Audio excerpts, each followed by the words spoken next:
El don y el combate de la oración, ¿eh? Así he titulado un poco esta reflexión. El don y el combate de la oración, que son algunas claves sobre la espiritualidad, sobre la santidad de Santa Teresa de Jesús, ¿eh? Una gran santaza. A mí me ha encantado saber que estáis ahí pues, leyendo el libro de las moradas, me ha encantado. Yo tuve el gran regalo de que siendo seminarista, pues pude leer las obras de San Juan de la Cruz, pero había otro compañero que él leía Santa Teresa de Jesús, entonces nos íbamos transmitiendo las cosas, ¿no? Entonces, lo mejor que he hecho en mi vida en cuanto a conocimiento de las obras de los santos ha sido leer a Santa Teresa de Jesús y a San Juan de la Cruz, sus obras completas. Eso es una joya, ¿eh? Bueno, ella es la cumbre de la mística española, ¿no? Pero me voy a servir de una perspectiva concreta, ¿no?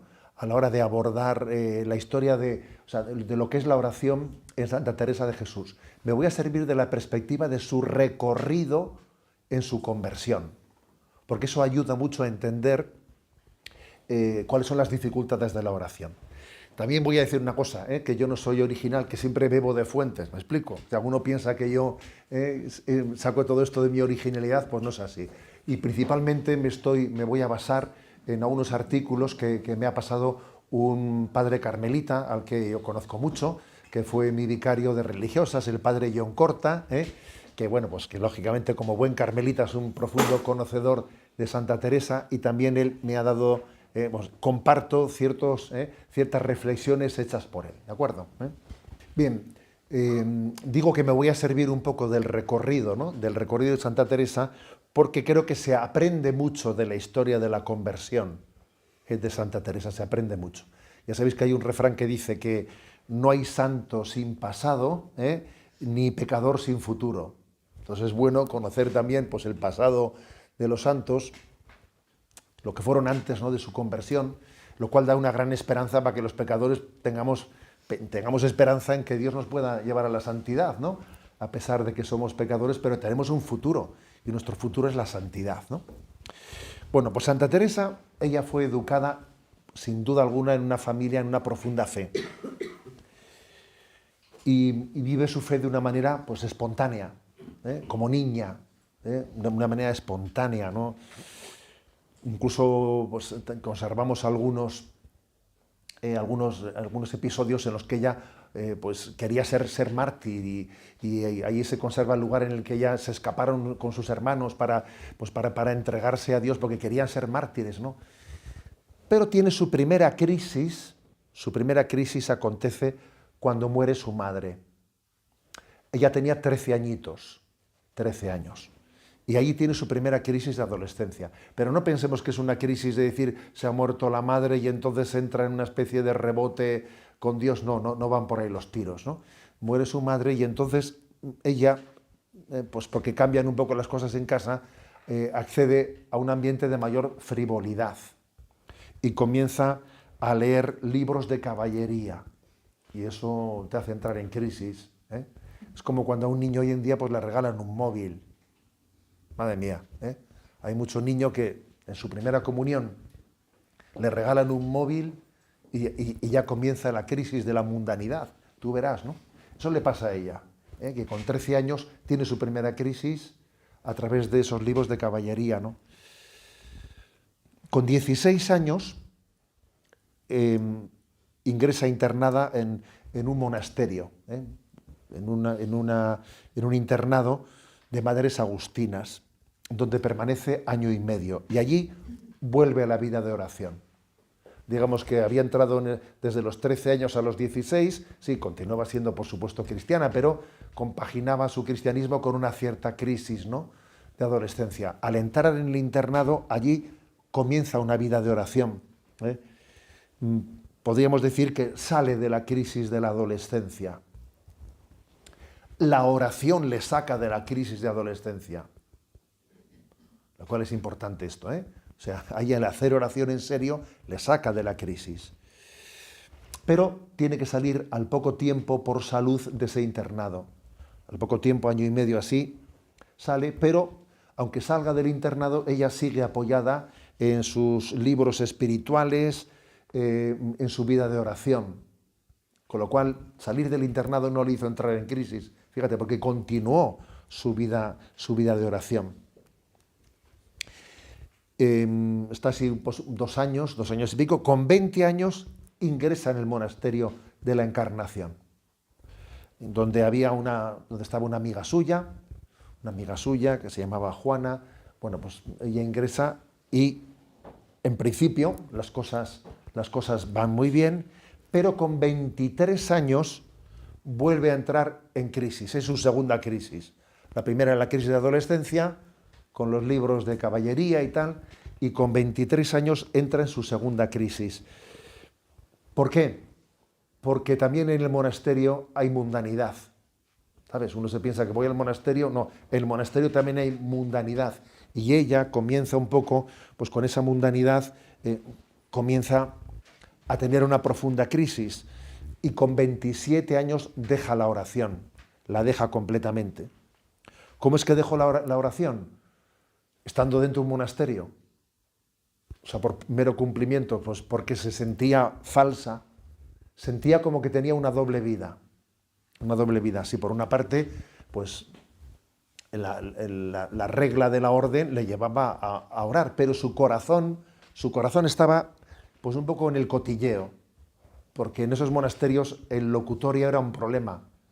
El locutorio era, pues a veces, dependiendo de cómo se viviese el locutorio, pues que alguien va por allí y todo son cuentos, críticas.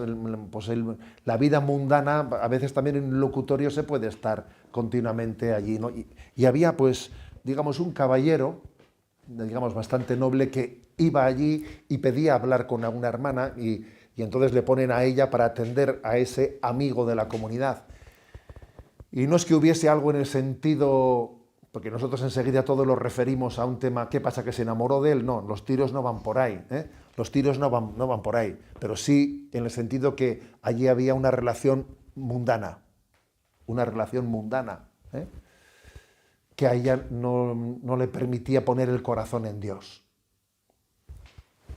Entonces, ella dice, ¿no? Era insufrible tratar de amistad tan estrechamente con Dios y tener enemistad tan pública, diciendo, a ver, yo con esta amistad que tenía, era una amistad, bueno, esta relación que tenía con ese hombre ahí en el locutorio, no podía tener después una relación con Dios profunda, porque estaba como compaginando la mundanidad con esa relación con Dios, ¿no?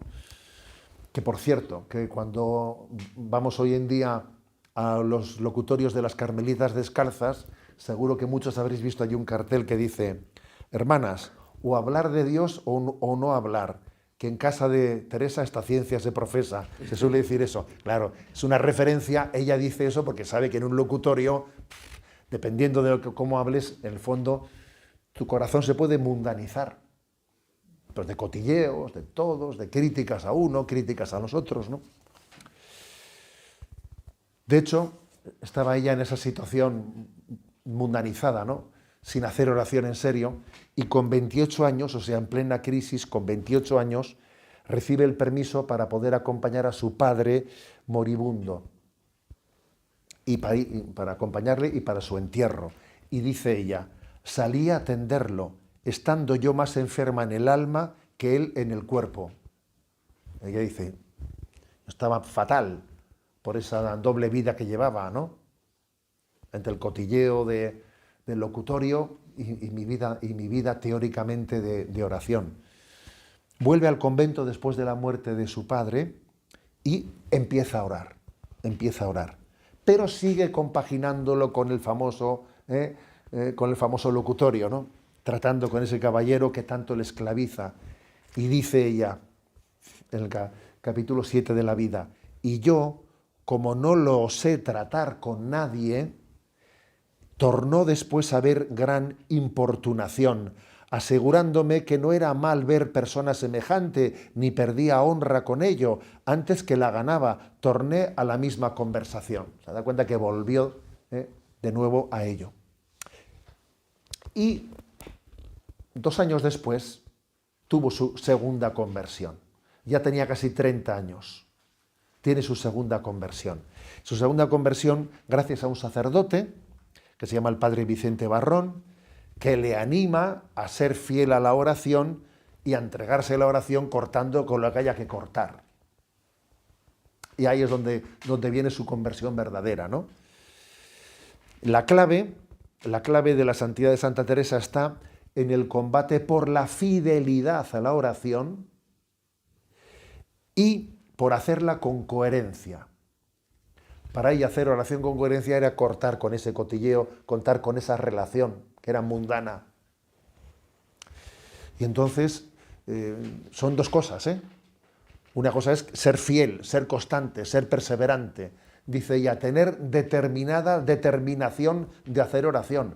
No que cuando me viene bien lo hago, cuando no me viene bien no lo hago, cuando me apetece voy, cuando no me apetece no lo voy. Así no se tiene una vida espiritual seria. Primero, determinación. Y segundo, coherencia. No jugar a dos barajas, porque si juegas a dos barajas, claro, por mucho que te llenes de Dios, luego pierdes el agua, claro. Entonces esto es muy interesante para entender, ¿no?, cómo orar bien. Porque, digamos, nosotros muchas veces, ¿qué es lo que solemos pensar? Que nuestro mayor problema para hacer oración es pues que tengo muchas distracciones, que tengo una imaginación desbordante, que me pongo a rezar y se me va la imaginación por ahí. Eso es lo que solemos pensar. O que tengo dificultad, que no me concentro, que no me han enseñado el método. Si alguien me enseñase bien cómo hacerlo, pero me parece que me falta un método. Tengo una imaginación que es la loca de la casa. La historia de Santa Teresa nos enseña que ese no es el problema principal. Ese no es el problema principal. Una cosa son las distracciones, las preocupaciones, es que me voy allí a rezar y enseguida mis preocupaciones están en mi cabeza, en mis preocupaciones. La historia de Santa Teresa nos enseña que el asunto no está tanto en las distracciones, sino en las fugas de amor. Si tu corazón está en otro lugar, no hay tu día. O sea, tu corazón solamente, si estás haciendo vida de oración en seria, tu corazón tiene que estar puesto en Dios. Si tu corazón está puesto en otros lugares, la oración que hagas no es verdadera, no es auténtica, ¿no? Dado que la oración es amistad con Dios, claro, el no amar plenamente a Dios hace que la oración sea una falsedad. Hago oración, pero en el fondo estoy esperando que mi descanso está en el locutorio hablando con ese de ahí. En resumen, ¿no?, que lo peor no son las distracciones ni la imaginación desatada, sino las incoherencias de vida. Eso es el gran problema para la vida de oración. No se puede vivir la amistad con Dios y con el mundo. Nuestro corazón no puede tener dos señores. A mí siempre me enseñaron lo siguiente, que para ver si a las distracciones que tenemos en la oración tenemos que darles importancia o no, nos decían en el seminario, si un día te distraes con una cosa, y se te va la imaginación, y otro día te distraes con otra, y otra con otra, y otra con otra, a ver, no es muy grave, porque tu problema es que tienes una imaginación que no hay quien la pare. Pero si siempre te distraes con lo mismo, y siempre me distraigo con temas de dinero, y de dinero, y de dinero, cuidado, eso ya es otro tema, porque eso no solamente es imaginación, eso es que hay apego.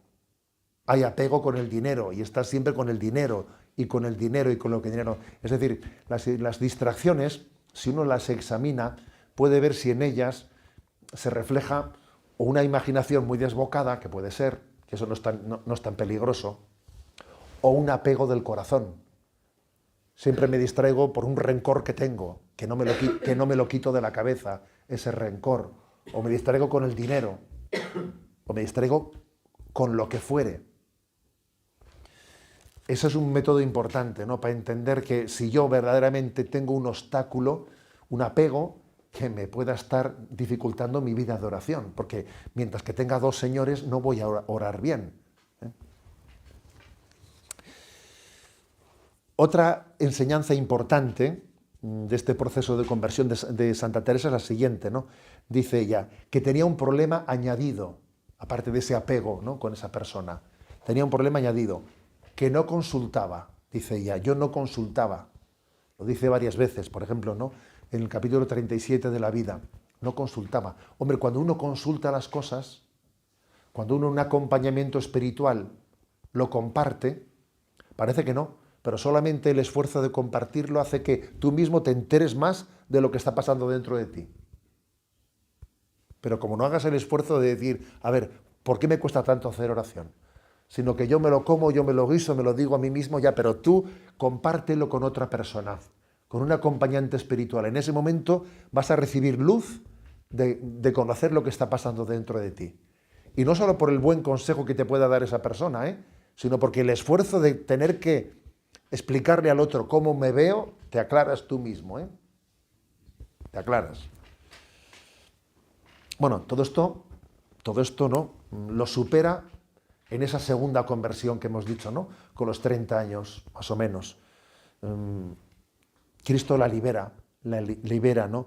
de esa doble vida o de ese apego de su corazón, gracias a que se le abren las puertas plenamente en la oración y descubre a Jesucristo como el amor de su vida. Cristo es el amor de mi vida y entonces ya no busca mendigar afectividades.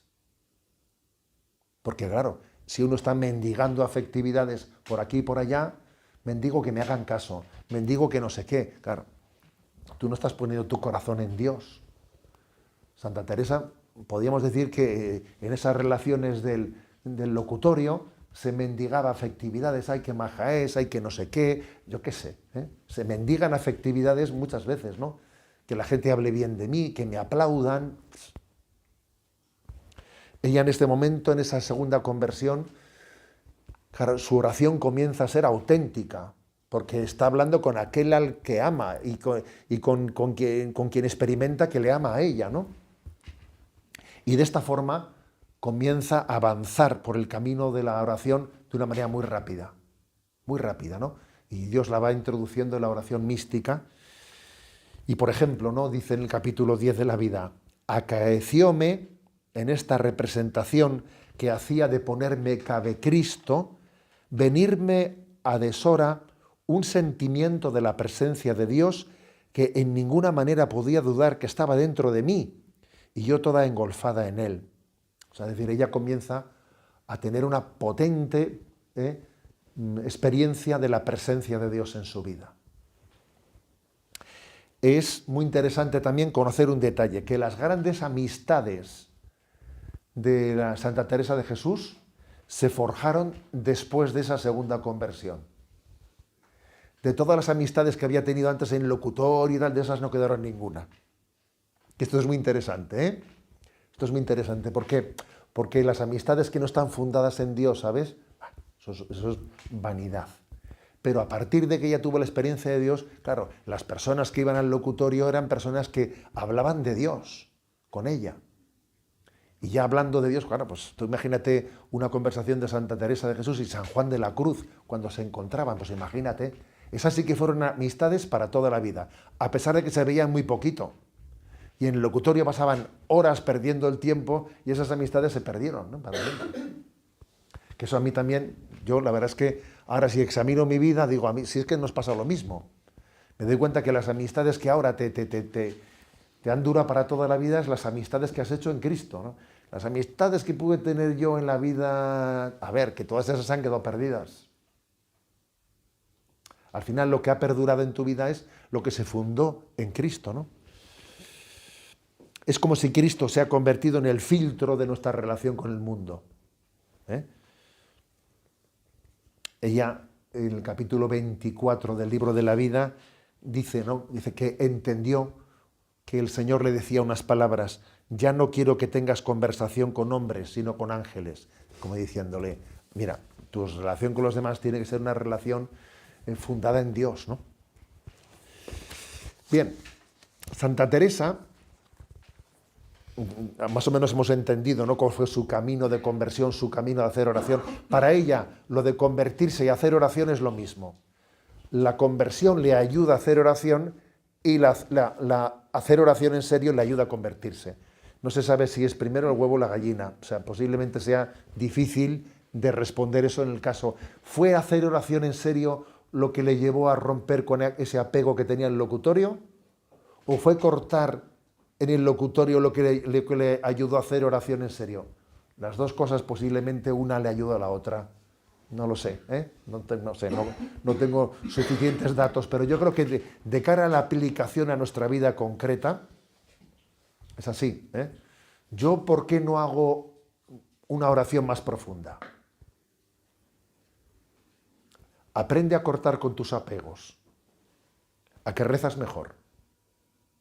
Imagínate, por ejemplo, ¿no? Una persona que sea súper avariciosa, que con el dinero es tremenda con el dinero, ¿no? Imagínate que coja y haga un donativo fuerte, que se desprenda, ¿no? De ese dinero con el que tiene ese apego. ¿A que reza mejor ese día? ¿Qué te juegas? Claro, ese día va a rezar mejor, porque claro, pues porque obviamente se va a poner más en serio delante de Dios. O sea que romper con los apegos te lleva a que tu oración sea más sincera y tu oración más profunda te lleva a romper con tus apegos. Eso son las dos cosas. Por eso digo que no se sabe si es primero el huevo o la gallina, ¿eh? Subrayo en cuanto a la forma de hacer oración de Santa Teresa, subrayo lo siguiente. Primero, que ella vive la oración como amistad, ¿eh? Como amistad. Santa Teresa define la oración como un encuentro de amistad, según las famosas palabras suyas que están recogidas, ojo, en el Catecismo de la Iglesia Católica. Cuando el Catecismo de la Iglesia Católica explica qué es la oración, echa mano de unas palabras famosas de Santa Teresa. Dice, que no es otra cosa la oración mental, a mi parecer, sino tratar de amistad, estando muchas veces tratando a solas con quien sabemos que nos ama. Esa es la famosa definición de oración mental de Santa Teresa que le recoge el Catecismo. La repito, que no es otra cosa oración mental, a mi parecer, sino tratar de amistad, estando muchas veces tratando a solas con quien sabemos que nos ama. Entonces, a ver, que nadie confunda, voy a entrar ahora en un tema un poco polémico, que nadie confunda la oración mental teresiana con el concepto moderno de meditación zen. Que nadie la confunda. Por desgracia, si tú tecleas en Google meditación, todo lo que te aparece es zen, por desgracia. Tú tecleas meditación, o sea, la palabra meditación ha quedado casi copada por lo que el zen entiende por meditación. A ver, la oración mental de Santa Teresa no tiene nada que ver con eso. Nada que ver. Santa Teresa se apoya decididamente en la humanidad de Jesucristo, partiendo de los sentidos corporales aplicados a la meditación, en una composición de lugar, como también dice después pues San Ignacio de Loyola. Se sirve de los sentidos corporales para imaginar y entrar en oración, en diálogo con Jesucristo. Esto no tiene nada que ver con el famoso vacío que busca el Zen, que lo que el Zen busca es no pensar, no tener un vacío, no formular ningún tipo de concepto, quedarte en vacío, no sentir nada. No, eso no es la oración mental de Santa Teresa. Para el Zen, y por desgracia también hay muchas escuelas, algunas, no voy a decir muchas, algunas escuelas cristianas que pretenden utilizar el método Zen como escuela, y que yo creo que es un empobrecimiento impresionante, ¿no? Es como desechar un tesoro que tenemos de Santa Teresa e irte a Oriente a buscar un método, cuando tú aquí tienes yo creo que la joya de la espiritualidad, ¿no? Pero, por ejemplo, pues no me voy a cortar de decirlo, por ejemplo, pues uno lee a Pablo Dors y sus libros, el libro del silencio, etcétera. A ver, pues con todos mis respetos, pero tú lees ese libro y hay una cosa que queda clara, es el vacío es la meta. O sea, la meditación es la meta, no el camino. No, el método teresiano, la meditación es el camino para llegar al encuentro con Cristo, para llegar a la verdad. O sea, la meditación no es la meta, el vacío no es la meta. En todo caso, vaciarme de mí mismo será el camino para llegar a la meta, que es Cristo. La oración mental de Santa Teresa no tiene nada que ver con el vacío interior que busca el Zen. Aunque uno puede buscar algún texto de Santa Teresa de San Juan de la Cruz que sacándolo de contenido le dé alguna apariencia, pero que es pura apariencia, ¿no? Entonces, subrayo esto. Por ejemplo, dice ella, Vida capítulo 22, esta es la oración mental, hijas mías, entender estas verdades, las verdades de la fe. Yo, por la oración mental, quiero entender las verdades de la fe, que Cristo es mi Redentor, etc. Todo lo contrario del Zen, que no tiene verdades ningunas. No, yo no quiero verdades, yo lo que quiero es sencillamente buscar el silencio y la relajación interior. Santa Teresa dice que la oración es llegar a entender estas verdades. Las verdades que están reveladas en Cristo.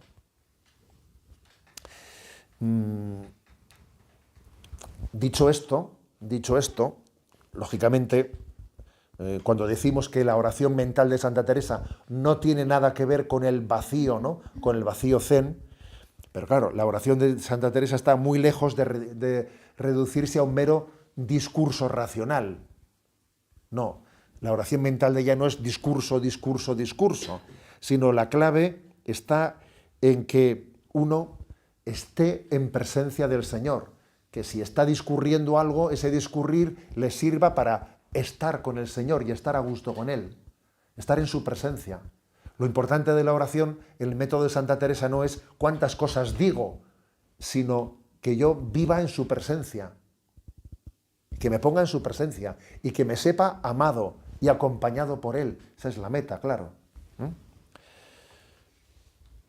Es decir, no se trata únicamente de discurrir, de a ver qué cosas, sino de suscitar amor y entrega. El método de oración de Santa Teresa es, bueno, pues escucho un texto de la palabra de Dios o parto de una reflexión, pero para que partiendo de ella suscite en mí amor y deseo de entrega. Y entonces llega un momento en que dice, pues no sigas discurriendo, porque eso ya te va a estorbar. Tu discurso excesivo en la oración te puede apartar de lo principal, que es estar con Dios a gusto en su presencia. Y por eso ella habla también, claro, de acallar el alma, acallar el discurso, cuando uno está en la presencia de Dios y está a gusto estando con Él, y punto. Estoy con Él a gusto y estoy en su presencia, ¿no? Que es un poco, digamos, la oración afectiva, donde ya el discurso racional comienza ya a estorbar y me quedo a gusto en la presencia de Dios. Dice, por ejemplo, ¿no? Capítulo 13 de la vida. Pues tornando a lo que decía de pensar en Cristo atado a la columna, es bueno discurrir un rato y pensar las penas que allí tuvo y por qué las tuvo y quién es el que las tuvo y con qué amor las pasó. Mas que no se canse siempre de andar a buscar, sino que se esté allí callado también el entendimiento. Una vez que ya has discurrido, ahora cállate, no sigas dándole vueltas a las cosas. Ocúpese en mirar a quien le mira y le acompañe y hable y pida y sea humilde y regale en él y acuerde que no merecía estar allí. Dice, llega un momento que ya he tenido mi discurso de verle a Jesús atado a la columna, de cómo fue flagelado por mí, ahora ya no sigas haciendo un discurso largo. Es decir, mírale y deja que te mire y experimenta su amor. Este es el método de oración mental teresiana. Ella incluso pone el ejemplo de una gallina que está pues en el huerto y va picoteando un grano de maíz. Se agacha para coger un grano de maíz, levanta el pico y tarda un rato en deglutirlo hasta que traga el grano de maíz. Bueno, ya va a por el siguiente y pone ese método como para comprender cómo uno pues busca un texto de la palabra de Dios que le toca el corazón y le da unas vueltas y que le ayudan a ponerse en presencia de Dios y dejarse amar por Él, y cuando ya pues esa oración de presencia ha concluido, busca otro grano para seguir alimentándose. Bueno, es una imagen hermosa, ¿no?, para entender su método de oración. Insistimos en lo fundamental. La clave está en que mi corazón esté puesto en Dios, que no haya rupturas de amor como tenía a Santa Teresa antes de su conversión, sino que mi corazón esté puesto en Dios, que viva en su presencia. Y estar con Dios no solo es pensar en Él, sino gozar de su presencia. Dice en el libro de las Fundaciones, no está la cosa en pensar mucho, sino en amar mucho. Porque a algunos he topado que les parece está todo el negocio en el pensamiento. No, solamente con pensar y pensar y pensar en la meditación no llegas a fundirte, a unirte con Dios. Podríamos decir lo siguiente, fijaros, que los pensamientos y las consideraciones son como un trampolín para centrarte en el acto de amor delante de Dios. Ahora bien, no se puede prescindir de los pensamientos en la oración, como hace el Zen, sino en la medida en que Dios te da las consolaciones de amor. Cuando Dios te da la consolación de amor, entonces puedes prescindir de seguir meditando. Es decir, que no es una renuncia metodológica de voy a dejar de pensar, como hace el Zen. Esto no es una renuncia metodológica, renunciar al discurso del pensamiento, sino a la consecuencia necesaria por acoger la oración afectiva. Cuando Dios me llena de su amor, me dejo ya de pensar más cosas y me quedo a gusto en su presencia. Bien, dicho esto, que es un poco la explicación del método teresiano de qué se entiende por meditación, es importante entender que la clave del combate por la oración tiene algunos presupuestos. El primero, fidelidad. Ella utiliza esa famosa expresión, determinada determinación, que es una expresión potente. Determinada determinación, ya llueva, ya caigan chuzos, ya sea lo que sea, tengo que ser fiel a la oración. Si la cojo, lo dejo, así no se va por la vida. Hoy en día esto es clave, porque hoy en día la perseverancia nos cuesta mucho.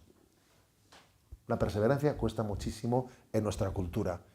La gente muchas veces dice, bueno, yo cuando siento necesidad, cuando me lo pide, hago oración, luego después lo dejo. O sea, disponerse a estar con Él exige, darle a Dios un tiempo central en mi vida, ¿no? Luego, en segundo lugar, ¿no?, otro tema es que también tengo que cuidar ese momento, que sea un momento de calidad. O sea, tiene que haber un espacio para hacer oración, No me refiero únicamente a un sitio, sino un momento, pero que sea también un espacio de calidad. Por ejemplo, cuando se dice, hombre, pero si tú las cosas las haces en presencia de Dios, si todo es oración, si todo lo que hago es oración. A ver, un momento.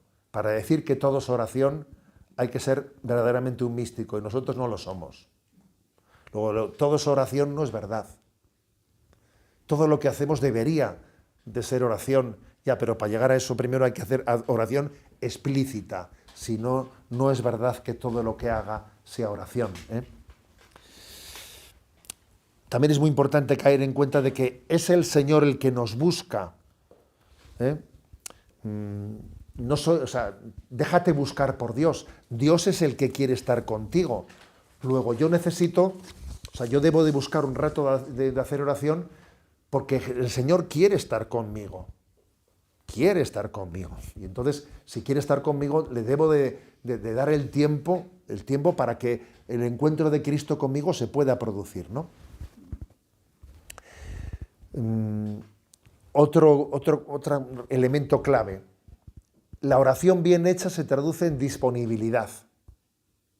O sea, que cuando uno hace oración de verdad, eso se traduce en que busca la voluntad de Dios y entonces sale de la oración mucho más disponible para los demás.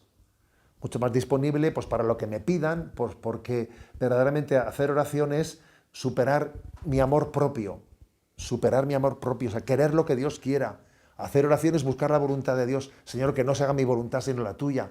Jesús nos enseñó que hacer oración era buscar la voluntad de Dios, con lo cual lo lógico es que si alguien hace vida de oración, salga con la disponibilidad de en todo amar y servir, como dice San Ignacio de Loyola. En todo amar y servir, ¿no? Porque la oración me mete en la voluntad de Dios y lo que más la autentifica es mi deseo de hacer la voluntad de Dios, mi deseo de hacer su voluntad y mi facilidad para negarme a mí mismo, a mis planes, a mis criterios, porque yo solo quiero lo que Dios quiera. ¿Eh? Y creo que eso es lo que autentifica de alguna manera, ¿no?, la verdad de nuestra oración. Nosotros muchas veces solemos pensar, ¿no?, que una oración bien hecha es aquella que te ha hecho sentirte muy bien, no sé, en la que has sentido mucha paz y mucho consuelo. Buscamos a veces, más que a Dios, las consolaciones que Dios nos puede dar. Uno pide su oración, pues si ha experimentado internamente pues una alegría y una paz. Ese no es el criterio definitivo, ¿sabes? De hecho, Jesús en el huerto de los olivos no parece que estaba muy consolado, ¿sabes? Pero sin embargo, lo que sí que dijo es que no se haga mi voluntad sino la tuya. Lo que autentifica nuestra oración es mi deseo de hacer la voluntad de Dios, ¿no?, por encima de todo, ¿no? El amor es un pasar de uno mismo al otro, sin quedarse encerrado en nuestro gusto, ¿no? A veces nosotros confundimos el amor con el gusto, y no es lo mismo, mis gustos que el amor. El amor muchas veces te lleva al olvido de ti mismo, ¿no?, superando tus propios gustos. Creo que, por lo tanto, la prueba de la oración, ¿no?, si hubiese un termómetro para decir yo rezo bien o no rezo bien, vamos a ver, ¿mi oración tiene calidad o no tiene calidad? Pues podía hacerte esta pregunta. Yo después de hacer oración tengo más disposición para el olvido de mí mismo, para abrazar la cruz de mi vida, para entregarme a la voluntad de Dios. Pues ese sería el mejor test de autenticidad en nuestra vida de oración. Bueno, en definitiva, que creo que Santa Teresa es un lujazo, es un regalo de Dios a la vida de la Iglesia, y que su historia de santidad está ligada a su historia de fidelidad a la oración. Su historia de fidelidad. Uno lee la vida de Santa Teresa y sobre todo lo que saca es la conclusión de que tenemos que ser fieles a la oración y tener en nuestra vida pues un tiempo de oración, de meditación. Yo recuerdo que siendo jovencito cayó en mis manos un libro que no sé si algunos lo conoceréis. Me acuerdo que era 15 minutos en compañía de Jesús sacramentado. ¿Alguno se acuerda de ese libro? Pues el libro. Bueno, yo creo que él fue uno de los que estuvo en el origen de ese libro y luego hubo versiones. Que en el fondo era como una especie de ayuda a que tú aprendieses a abrirte a hablar con Jesús en amistad, a tener una oración de amistad, una conversación que sea un diálogo de amistad. Y eso creo que puede ser una introducción a la oración de meditación, que la ayuda para introducirme en un diálogo de amistad en la que aquel al que amas le cuentas tus cosas, le compartes tus preocupaciones, tu vida, ¿no?, tus alegrías, tus penas. Es una manera de entrar en ese coloquio de encuentro personal con Cristo, que eso es lo que es la oración, un encuentro personal, lo que dice Santa Teresa, tratar de amistad con quien sabemos que nos ama. O sea, a Jesús le hablo como mi mejor amigo. Él me ama, Él me quiere, ¿no? Entonces la oración de meditación no es otra cosa. Entonces, yo creo que una buena fórmula para introducirnos hoy en día, para aprender a orar, es esa. A ver, 15 minutos en compañía de Jesús sacramentado, ¿no? Y me acuerdo que aquel libro te decía, dile a Jesús lo que llevas en tu corazón, dile qué es lo que en este momento estás experimentando, dile cuáles son tus proyectos. Y me acuerdo que de esa manera, siendo unos adolescentes, nos enseñaban, nos introducían en la oración de meditación. Y luego también en los ejercicios espirituales, pues fue otro momento importantísimo en nuestra vida. En los ejercicios espirituales, después de darte una meditación sobre, pues una charla sobre pues un pasaje del Evangelio, después nos introducían en cómo, desde la meditación que habías recibido, ponerte en presencia de Dios y en diálogo con Él, ¿eh? Bueno, por eso os animo, ¿no? Me gustaría que esta charla sirviese para que cada uno de nosotros tomase conciencia de la necesidad, ¿no?, de hacer del encuentro con Cristo en la oración pues el centro de su vida espiritual.